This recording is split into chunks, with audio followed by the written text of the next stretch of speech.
Imagine you're in charge of a massive company, a huge empire, and you have to pick the person who's going to take over when you're gone. Do you go for the super talent? The one who's brilliant, charismatic, great at everything, with a resume that just glows in the dark? Of course you do, right? Most of us would. But in the high-stakes world of ancient power, those same very talents could actually be a curse if they're not balanced by one absolutely critical trait: political awareness. This is the incredible story of two men who put that exact theory to the ultimate test. So today, we're diving into a psychological duel between two very different heirs. On one side, you have Zhi Yao, the man who had it all, and on the other, Zhao Wuxu, the son who was basically an afterthought. Now, this isn't just some old history lesson. Think of it as a masterclass in how to spot a leader. Not just one who can win when things are good, but, and this is way more important, one who can survive when everything completely falls apart. So, just looking at these two right off the bat, who do you think is the better leader? Is it the obvious superstar, or is it the quiet student in the back of the room? Let's dig in and see what the evidence tells us. Okay, our story kicks off with the Zhi family. Now, these guys were the most powerful house in the ancient state of Jin, the top dogs, and their leader had to make a choice. Who's going to be my heir? And he actually went against tradition, and he picked his younger son, Zhi Yao. And when you look at him on paper, you totally get why. The historical sources list out these 5 shining advantages. Check this out. He was tall and handsome, a master archer and charioteer, a fantastic speaker, a brilliant writer, and he had this fierce determination. The guy was, by all accounts, the total package. But this is where a story starts to get really interesting. Because a family elder, a guy named Zhi Yao, saw right through that perfect resume. He went straight to Zhi Yao's father and gave this absolutely chilling warning. He said, look, Zhi Yao has all the talent in the world, but he has zero tolerance. He's so brilliant, he thinks he knows everything, and he won't listen to a single soul. The father just blew him off. So Zhi Yao did something extreme. He officially changed his own last name and left the clan entirely, just to get away from the disaster he knew was about to happen. So you have to ask, why was this elder so sure he was right? It's because he was using a totally different set of metrics. He knew that in a chaotic world, real leadership isn't about shiny talents. It rests on these 3 pillars: self-control, empathy for your people, and strategic awareness. Zhi Yao's resume was just a facade. He was missing the entire foundation. Now, let's flip over to the rival Zhao family, because they understood that true strength is built from the ground up. So, in the rival Zhao family, the leader Zhao Yang was running a completely different kind of hiring process for his sons. It was, well, less of an interview and a lot more of a long con. He gathered his sons, handed them these bamboo slips with his life's wisdom carved into them, and he just said, "Remember these words." And then, nothing. For 3 whole years, he never brought it up again. This wasn't a memory test. It was a test of discipline, of patience, and of commitment to a long-term vision. So, 3 years later, he calls them all in. The oldest son totally forgot about it.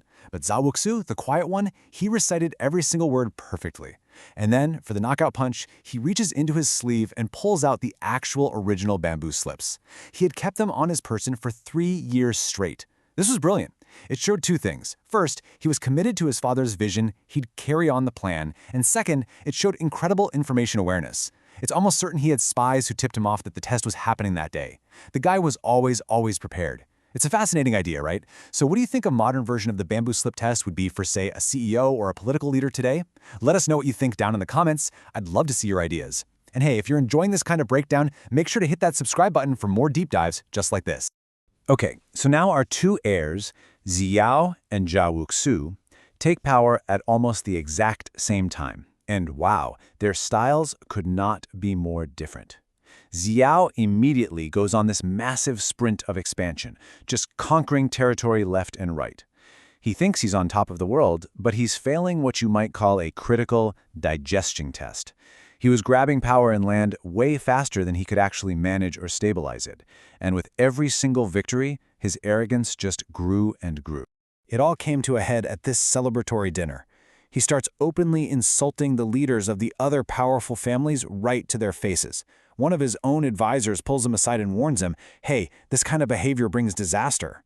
And Zhi Yao just laughs and delivers this legendary, fatal line. I am the disaster. Who would dare bring disaster to me? Feeling completely untouchable, he makes his big move. He plays this clever political game, demanding that the other families donate land to the puppet king to, restore the glory of the state. But But of course, everybody knew that land was really going to end up in his pockets. The Han and Wei families were furious, but their advisors were smart. They told them, give him the land. Let him get drunk on success. His own arrogance will destroy him. So they did it. They complied, just feeding his massive ego. But then, when Zhi Yao made that same demand of Zhao Wuxu, the silent student said no. And this was an insult that Zhi Yao absolutely could not handle. He immediately declared war, ordering the Han and Wei families to join his coalition so they could crush the Zhao family once and for all. Zhao Wuxu knew he was totally outmatched.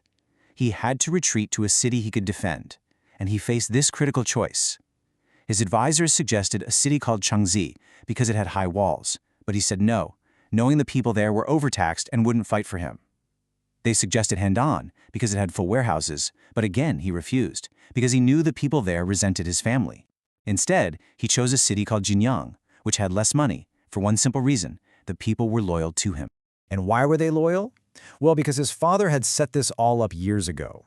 He had told the governor of Jinyang not to treat the city like a cash cow, to squeeze every penny out of. Instead, he was to treat it as an insurance policy.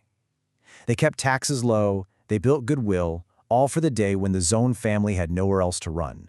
On that day, the people of Jinyang would be on their side. This was the ultimate long game. So the stage is set. You have the strongest army in the world, led by the brilliant but fatally arrogant Zhi Yao, marching on the city of Jinyang. Trapped inside is Zhao Wuxu, with no allies, not many resources, but he has the one thing he cultivated above everything else: loyalty. So how can a besieged city possibly defeat an overwhelming force? The answer involves a river, a fatal mistake, and one of the greatest reversals in all of military history. We'll break down exactly how it all went down in our next explainer.